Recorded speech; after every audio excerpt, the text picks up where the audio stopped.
A lot of people have struggled with what I'm about to share with you right now.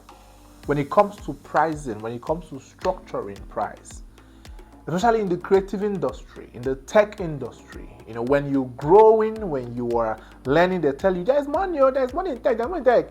When you now come, you are confused because a lot of things are going on. You don't even know the value sometimes of what you are offering. And today I'm going to be sharing with you the practical steps on how to structure your price, at least how to start. All right? And the things you need to know about people, the things you need to know about clients before you start structuring your price. But before we go ahead with that, you have to do one thing. You have to subscribe to this channel right now and take notes, because I'm going to ask you, okay, that's fine. I'm going to ask you in the comments, and as you do that, other people are going to see this video and they are going to benefit. All right? So there are a lot of factors, a lot of things we're going to be talking about. First of all, you need to understand that you are rendering a service and that service must have a value. For you to be able to command money from someone, it means that you have what the person thinks is better than the money they have. So what do I mean? If I have a car, all right, and I want to sell my car, you that have money, you must believe or you must perceive that this money is lower in value than this car I'm about to buy from this person or from me. So it begins that way. If you have not been able to make a client or somebody you're working for, a group of persons, organization you're working for, to see a reason to believe that whatever they are paying is lower than the value you are rendering, you won't be able to make money. Now, does it mean that what you are rendering is lower in value? No. And that is where we have the perceived value and the intrinsic value. So what is the perceived value? When I think the way you packaged it, the way you looked on your social media, the way your work looks on your social media, the way you put yourself, the way your proposal is structured, the way your website is structured, and I immediately begin to perceive that this guy, like say, good. You see him portfolio, you see how he looks, you see how his profile picture looks, you see how how we met, the circumstances around your meeting is also important. You cannot be walking to a client's office to go and collect contract, and he wants you to run in millions, and you're wearing boxers where you're not his cousin. It's not going to be possible. All right? Say, oh, it's fashion. That's what is in vogue. Please come out from that, because before they invoke you. Now, we have perceived value. The way you have positioned yourself, the way you have positioned your brand to be perceived, gives us that perception, that value from the thinking standpoint. What we think about you, we think about your product. I normally give this exercise. I tell people to perform this exercise. And what is it? When you go to maybe an expensive mall, a luxury mall, and you see the Rolex watch, the real Rolex, and this Rolex is being valued and is being sold for maybe 20K. You're going to be shocked. You go see, would you be shocked?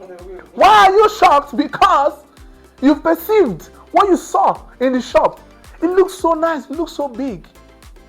And you've heard about Rolex. You see the kind of people that wear Rolex, the way it was branded. And they tell you that Rolex costs 20,000 naira. First of all, when they say 20K, you'll be thinking it's $20,000. I say, no, it's naira. Don't worry, it's naira. First of all, you start slapping yourself. Am I sleeping? So that is the perceived value. We're able to create perception. So don't ever joke with your perceived value. Your product might be very good, but your perceived value is very low. It's going to affect the entire product or the entire service. You might be a very good designer, might be a very good videographer, might be a very good programmer, but the way you've carried, the way you've put yourself, the way you've done your thing over time, did not communicate this specifically. So you need to work on it. There are a lot of ways to do that, but keep following our channel. We're going to explore all of that. And if you have more questions, keep dropping. And the second one is the intrinsic value. You must be competent. You cannot be expecting a maximum result if you don't have a maximum value to offer. As much as we want to perceive you as competent, you also must possess competence. Because it's going to be very awful if by the end of the day you look so good, you sound so nice on presentation, and it is time for you to deliver, you cannot even deliver. Even Hebrew women is better than you. That was dry. But then the point is, because you have to remove that part. Then the point is, you must be able to deliver. And now a lot of creatives struggle to deliver because we don't understand the aspect of collaboration. We don't understand it yet. Now, what it means is that it's better you make 20K working together than you make 100 million alone. All right. So there are deep thoughts to this, right? But sometimes when you have to spread that work, it increases your own value. Clients think you can handle heavy projects. Thereby, you are increasing his perception, your perception of you. There's nothing you cannot do. Not knowing that you have gotten some machineries. There are some people behind the scene that helped you achieve that project. So everything cannot be on you. That's why you are only on one project from January to December, while a lot of people are executing 10, 15 projects almost at the same time. You're asking how are they doing this, is how they're doing it. They find a way to work with other creatives that have less things in their hands and then produce the same result that a big agency is able to produce. You get that? Now, when you have been able to make sure that you have good job done, go for the best, be the best, then you now learn how to create these offers, right? These offers contain certain levels of values communicated. So, for example, we discuss the pricing structure where you want to give the client an impression that, look, I know what I'm doing, right? But at the same time, I don't want you to be under pressure. So I've broken down all these things, into basic, standard, and premium. So basic can be just there. This can be, so let me take a photographer, for example. I say, a photographer, for example, or a designer. So you're called upon to design or to do something for an event. You can tell them I'm going to deliver 10 pictures. All right. On 10 pictures, I'm going to edit. All right. I'm going to give,